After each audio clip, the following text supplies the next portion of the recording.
ससुराल हर लड़की का सपना होता है और वहां पर बिताया पहला दिन शायद ही कोई लड़की हो जिसे याद न रहे। ऐसी ही एक कहानी है करिश्मा की, जिसका ससुराल में पहला दिन होता है। नई नवेली सहमी सी दुल्हन करिश्मा सुबह तड़के 5 बजे उठ जाती है और सोचती है, हाय राम, सुबह के 5 बज गए और मैं अभी तक सो रही हूँ। जल्दी से उठकर नहा लेती हूँ, नहीं तो सब लोग क्या कहेंगे। करिश्मा जल्दी से नहाकर बाहर आती है और पूजा पाठ करके किचन में चली जाती है। अरे, अभी तो ठीक से सुबह भी नहीं हुई, फिर ये किचन में से कैसी आवाजें आ रही हैं? कहीं अपने यहाँ कोई चोर तो नहीं आ गया? चोर चोर चोर! बेचारी करिश्मा किचन में नाश्ते की तैयारी कर रही थी, लेकिन अपनी सास का शोर शराबा सुनकर वो डर जाती है और जल्दी से बाहर आकर पूछती है, चोर कहाँ है? चोर माँ जी, जल्दी बताइए, मैं अभी डंडे से उसकी पिटाई करती हूँ। किचन में चोर है, वहाँ से तरह तरह की आवाजें आ रही हैं। लेकिन किचन में तो मैं हूँ माँ जी, और वहाँ तो कोई नहीं है। अच्छा, फिर तो बहू तू ही होगी।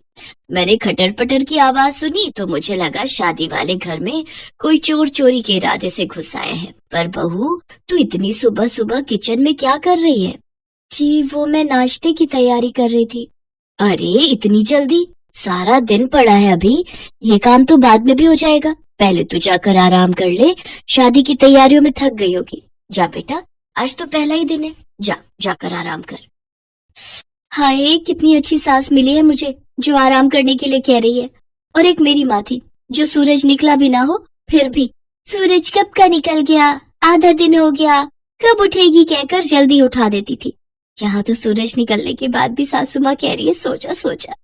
करिश्मा खुश होकर अपने कमरे में निश्चिंत होकर सोने चली जाती है। सोते सोते उसे काफी देर हो जाती है। तभी हॉल में बैठी उसकी बुआ सास और मामी सास बातें बनाने लगती हैं और कहती हैं, हाय, हम का इतनी दूर लखनऊ से सोती बहू को देखने वास्ते आवत है। अरे, आजकल की बहुएं तो सिर पर चढ़ी रहती हैं, हमारी तरह थोड़ी ना, जो ससुराल के डर से आज भी कांपते हैं। वहीं पीछे खड़ा रजत उनकी सारी बातें सुन रहा होता है। अपनी बीवी की बेइज्जती सुनकर वो उनकी बातों पर पर्दा डालते हुए कहता है, वो तो कब की उठ गई है बुआ जी, वो कपड़े समेट रही है, सारा कमरा बिखरा पड़ा है ना, लहंगा जेवर। आप तो जानते ही हो, शादी वाले घर में कितना काम हो जाता है। रजत जल्दी से अपने कमरे में जाता है और करिश्मा को उठाते हुए कहता है, करिश्मा, जानू उठ जाओ बेबी, जल्दी से उठकर नहा लो, सब रिश्तेदार बाहर तुम्हारा इंतजार कर रहे हैं। जी, मैं तो सुबह 5 बजे उठकर ही नहाकर पूजा पाठ करके नाश्ता बना लिया था, लेकिन माँ जी ने कहा अभी सो जाओ, इसलिए आकर सो गई। हाय मेरी नई नवेली दुल्हन, सुबह 5 बजे से उठी है, तब तो तुम अभी आराम कर लो। नहीं, अब मेरी नींद पूरी हो चुकी है। कहिए, आपको कुछ कहना था क्या? रजत करिश्मा को सारी बात बताता है और कहता है, अब मुझे तो ये बिल्कुल भी बर्दाश्त नहीं कि कोई मेरे सामने मेरी बीवी की बुराइयां करे। चलो अब जल्दी से तैयार होकर बाहर आ जाओ, सब तुम्हारा इंतजार कर रहे हैं। इतना कहकर रजत बाहर चला गया। हाय जी, ये क्या हो रहा है? मेरी पीठ पीछे कल तक जो रिश्तेदार मुझे आशीर्वाद दे रहे थे, आज एक ही दिन में मुझे जाने बिना मेरे बारे में अपनी राय देनी भी शुरू कर दी। फिर करिश्मा तैयार होकर बाहर आ जाती है और उनसे पूछती है, बुआ जी, मामी जी, आपने नाश्ता कर लिया? हाँ बहू, तुझे क्या लगा अगर तू खाना नहीं देगी तो क्या हम भूखे ही रहेंगे? वैसे तूने टाइम देखा क्या हुआ है? तभी वहाँ सरोज आ जाती है। अरे, ये बेचारी तो सुबह 5 ही बजे उठ गई थी, नहाकर पूजा पाठ कर कर सबका नाश्ता इसी ने तो बनाया था। वो तो काफी सुबह थी, इसलिए मैंने ही कहा इसको जाकर सोने के लिए। अरे दीदी, बहुओं को तो जितना दबा कर रखा जाए उतना ही वो काबू में रहती हैं। अगर जरा भी ढील दे दी तो फिर ये हाथ से निकल जाती है। ये कैसे रिश्तेदार हैं? बहू का आज पहला दिन है और उसे आशीर्वाद देने की बजाय दबाने की बात की जा रही है। मैं बहू हूँ, कोई जानवर थोड़ी ना जो मुझे दबाया जाए। अभी करिश्मा इसी सोच में पड़ी हुई होती है कि तभी पीछे से आवाज आती है, भाभी जल्दी से चलो और अपना सूटकेस खोलकर दिखाओ कि उसमें क्या क्या सामान आया है हमारे लिए। हाँ जी, चलिए सब कमरे में। अरे, कमरे में क्या चलिए, तुम अपना सूटकेस यहाँ लेकर आओ। अरे, यहाँ लाने की क्या जरूरत है? करिश्मा बेटा, जो जिसके नाम का है दे दो उसको। अच्छा पापा, ऐसा कैसे? ननद को पूरा हक है अपनी पसंद का सामान लेने का, जो रिवाज है हम तो वही लेंगे। हाँ हाँ, जैसे तेरी माँ ने तो हमें बड़ा अपनी पसंद का दिया था ना, जो तू अपनी भाभी से मांग रही है। अरे, कैसी बात कर रही हैं आप? आपने तो मेरी सबसे पसंदीदा जरकन वाली साड़ी पर हाथ रख दिया था और मैं बेचारी मना भी ना कर पाई। बेचारी करिश्मा भारी सूटकेस उठाकर हॉल में लाती है और जैसे ही उसका सूटकेस खुलता है तो उसकी पसंदीदा साड़ी उसकी ननद तान्या ले लेती है और वो बेचारी मन ही मन सोचती है, हाय ये तो मेरी फेवरेट साड़ी है।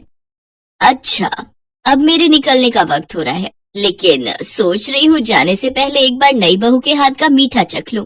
हाँ हाँ जरूर बुआ जी, आप बैठिए, मैं अभी आप सबके लिए हलवा बना कर लाती हूँ। हलवा नहीं भाभी, हमारे यहाँ तो मीठे में बहू खीर ही बनाती है, तो आपको भी वही बनानी है। खीर? करिश्मा की माँ ने मीठे में हलवा बनाना सिखाया था, वो भी उसने शादी से हफ्ता भर पहले ही सीखा था।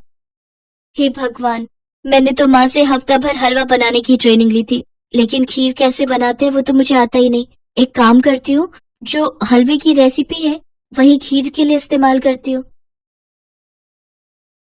कुछ देर बाद करिश्मा खीर लेकर आती है। भुने हुए चावल की तो अच्छी खुशबू आ रही है, बस जरा दूध में चावल ठीक से मिक्स नहीं हो पाए। ये लो बहू, तुम्हारी पहली रसोई का सगुन। बुआ सोने की चेन बहू को गिफ्ट में देती है। मामी सास भी उसके लिए सोने की अंगूठी लाई होती है। आप सबने मेरी बहू को समझा, वही हमारे लिए काफी है। इन सब चीजों की कोई जरूरत नहीं थी। जरूरत कैसे नहीं थी दीदी? ये क्या तुम्हारी ही बहू है, हमारी नहीं? हाँ, इसकी अहमियत हमारे लिए भी उतनी ही है जितनी तुम्हारे लिए। बहू, अब तू थक गई होगी, जा बेटा अपने कमरे में जाकर आराम कर। करिश्मा उन सबके पैर छूकर कमरे में चली जाती है। आज शाम को बहू के मम्मी पापा आने वाले हैं, देखते हैं क्या लेकर आते हैं। वही लाएंगे जो तुम्हारे लाए थे, खाली हाथ ही आएंगे और क्या।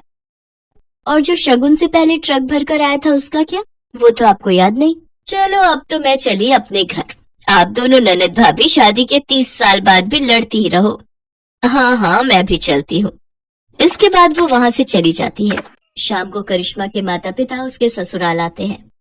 अरे आइए आइए भाई साहब, बहन जी, कैसी हैं समधन जी आप? मैं तो कब से शाम होने की राह देख रही थी। कहाँ है मेरी लाडो? वो तैयार हो रही है। वैसे शाम की राह क्यों देख रही थी? अब तो एक ही घर है, पहले ही आ जाती। जी वो तो है। उधर करिश्मा रजत से कहती है, सुनो जी, मुझे न शर्म आ रही है साड़ी पहनकर मम्मी पापा के सामने जाने में। आज तक पहनी नहीं ना। अब ये लो सूट, मैं तुम्हारे लिए लाया था, इसे पहन लो, मम्मी से मैं बात कर लूंगा। करिश्मा सूट पहनकर तैयार हो जाती है और सबके सामने आ जाती है। लो जी, आ गई हमारी बहू। देखो तो सूट में कितनी प्यारी लग रही है। बहू तू न सूट भी पहना कर, बड़ी प्यारी लगती है सूट में। इसके बाद करिश्मा को सब अच्छा लगने लगता है। उसकी शादी का पहला दिन उसके लिए खट्टा मीठा भरा रहता है, लेकिन प्यार करने वाले पति, सास, ससुर और ननद पाकर वो खुश हो जाती है।